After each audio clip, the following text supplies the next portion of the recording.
Deltarune chapters 3 and 4 are almost 6 weeks away, and with that in mind, I thought I might analyze a few interesting things each week until the game's release. After all, we still have plenty to talk about in chapters 1 and 2 until then, but after playing through the game again, I realized chapter 2's ending is a massive issue, and also maybe an answer to the question of how many knights there are and who the knight is. But before we begin, let me just say thank you so much for the support on the last video. Welcome to Epoch, your place for everything indie game related, and let's start talking about how this fountain that opened at the end of chapter 2 is a huge problem for chapter 3. So let's go over what happened at the end of chapter 2 and the major flaws that it will bring into chapter 3 in the form of the chapter 3 Dark Fountain. Chris, our main protagonist, goes home from the library after stealing the Dark Fountain, and Susie, being the kind yet objectionable friend she is, decides to escort Chris safely home. When there, Toriel will invite Susie in, and while Susie and Toriel bake a pie, Chris jumps out of the window to presumably slash the tires of the Dreamer family car. They then hop back through the window to retrieve their soul from the cabinet beneath the sink and proceed to watch TV with Susie, causing both Susie and Chris to fall asleep.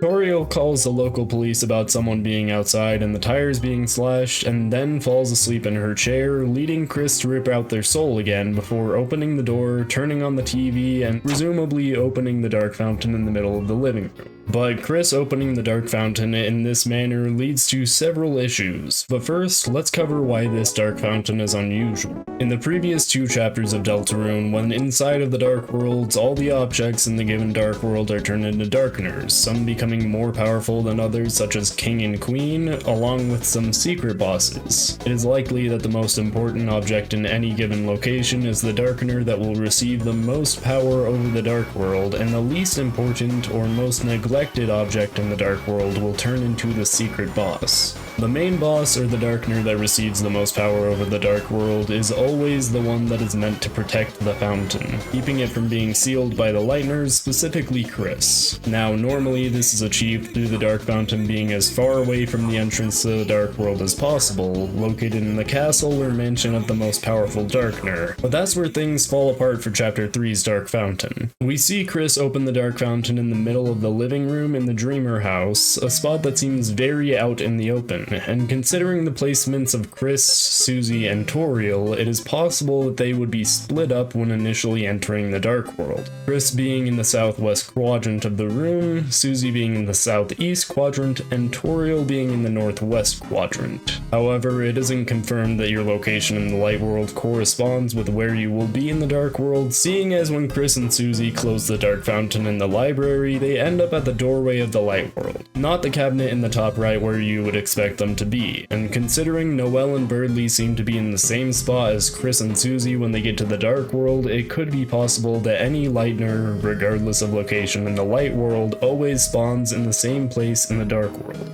But there is still a problem here, that being the placement of the fountain. In our past 2 examples, the fountain has existed in a spot that likely mirrors the cabinets in the room, but in Chris's house, it was opened in the direct center of the living room, so wouldn't that mean that Chris would be able to get to the Dark Fountain easily, not only because Chris is in close proximity to it in the Dark World, but also because they were the one that opened the fountain in the first place? The Dark Fountain would be astronomically easier to reach, considering it not only is accessible from all different directions, but it also is in a place that Chris would presumably be familiar with, that being their house, even in Dark World form. But we also have to look at why Chris would open this Dark World in the first place. Considering how Chris continually tries to warn Endng about the Dark Fountains, it seems like they are trying to actively prevent the problem they pose, whether that be the roaring or the danger of certain actions, but if this is the case, why did they open a Dark Fountain inside their house? Well, considering how quick Endng has been to shrug off the fact, it is likely that Chris would want to prove the danger that the Dark Fountains pose, considering how the door was left open and Chris seemed to be the one that slashed Toriel's tires, likely trying to get the police's attention. We can speculate that this is an attempt to get the issue sorted out. But here's where a problem kicks in.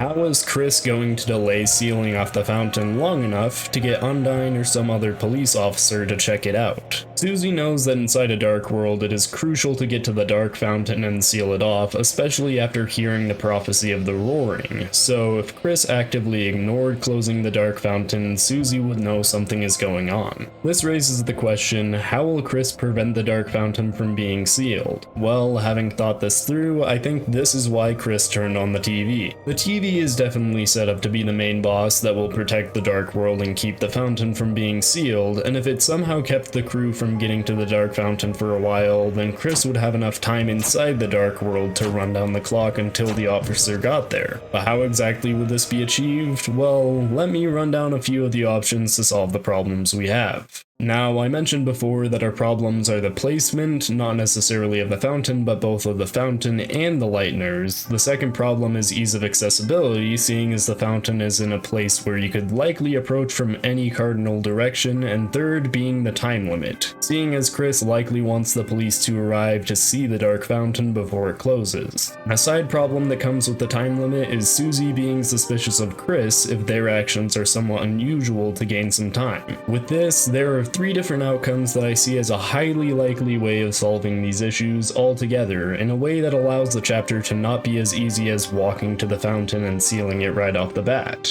Starting with what I like to call the warp outcome theory. We have seen in chapters 1 and 2 that moving through space in dark worlds is very different from in the light world. Things that would normally be playing cards turn into life-size darkeners, and classrooms turn into actual explorable worlds. And in chapter 2, when Susie and Chris enter, they immediately stumble upon Noelle, meaning it is likely that there is a universal point where lighteners enter the dark world. Although it is possible that this isn't the case, which would give way to Chris and Susie ending up in separate spots. But if this universal entry point is real, then that could lead Chris and Susie to end up at a place in the Dreamer house that is far away from the Dark Fountain, forcing the amount of time to reach the Dark Fountain to be greater, leading to one of the police officers reaching the house before the Dark World closes, while also solving the problem of approaching from any direction, since they wouldn't need any route besides the fastest one to the fountain. This outcome also allows the fountain to exist not in the place that it was open, but rather in the place that best fits for Chris's plot to have the officers see the Dark World. But what if this universal entry point doesn't exist, and that theory is wrong?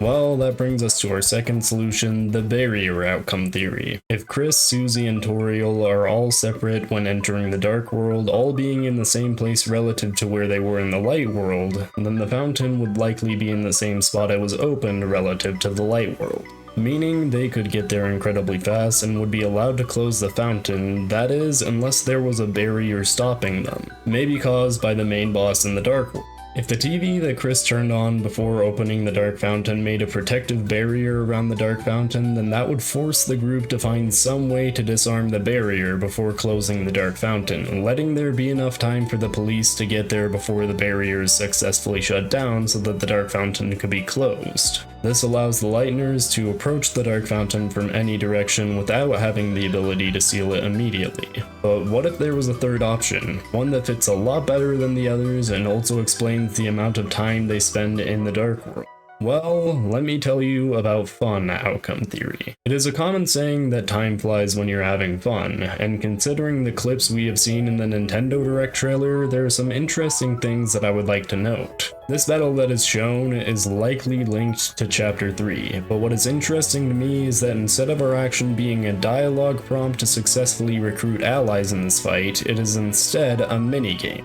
It doesn't look like a normal battle, instead it looks more like a minigame inside of a battle, so what can we infer from that? Well, what if instead of Chapter 3 having any normal enemies to attack us, it instead is a world that is centered around fun? Doesn't sound entirely plausible until you factor in another example, that being the Lighteners Live minigame, one where it seems the main goal is to earn more points, but why? Well, if Chris's goal is to kill time before the police officer arrives here, it would make sense to set as many distractions and fun things along the way so that the group would continue to spend time on the random fun things that the Dark World has to offer instead of being hyper-focused on closing the fountain. Another thing to mention is Toby Fox has said that Chapter 3 will be different from other chapters, but what exactly does that mean? Well, it could mean that the traditional enemies that you would normally face aren't going to be there, and instead almost everything will feel like a minigame, and this fun outcome theory is a huge solution to the problem that arose from Chapter 3's Dark Fountain.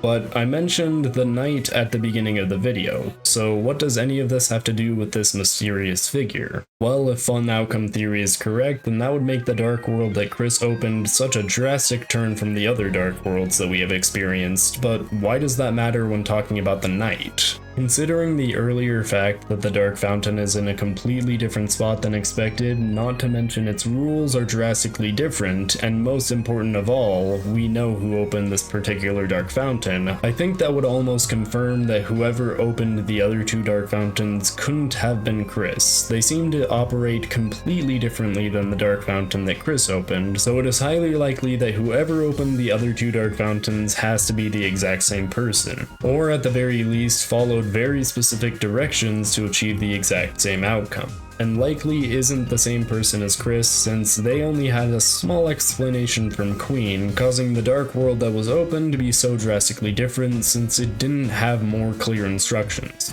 To bring further light to the situation, the previous two Dark Worlds were opened, or at least end up, in very specific locations, both being located at the cabinets of their given rooms, and both of the rooms being roughly the same shape and size, almost too similar to the point where it seems like a very specific set of guidelines was followed to create these two Dark Worlds. Now, the Grand Fountain in the closet also seems to follow this rule set, a smaller room being used, sure, but the Dark Fountain in the castle there could likely represent a cabinet inside the closet, but with the dark world Chris opened, it was in the middle of a room, a location with windows visible, the room was weirdly shaped, and it was created with an open door instead of a closed door, leading to the fountain having the potential to be drastically different. With this in mind, who would these people who opened the first two Dark Fountains be? Well, it's hard to say, but a popular theory is that Father Alvin and Miss Boom opened these two. Considering the theories around Gerson being the original creator of the Dark Fountain, however, I don't think this video has room to fit that whole theory since it's nearing its end, so let's leave that for some other time. Anyways, with the problem about the Dark Fountain and the possible solutions explained, it is likely that one of these three outcomes will occur in Chapter 3.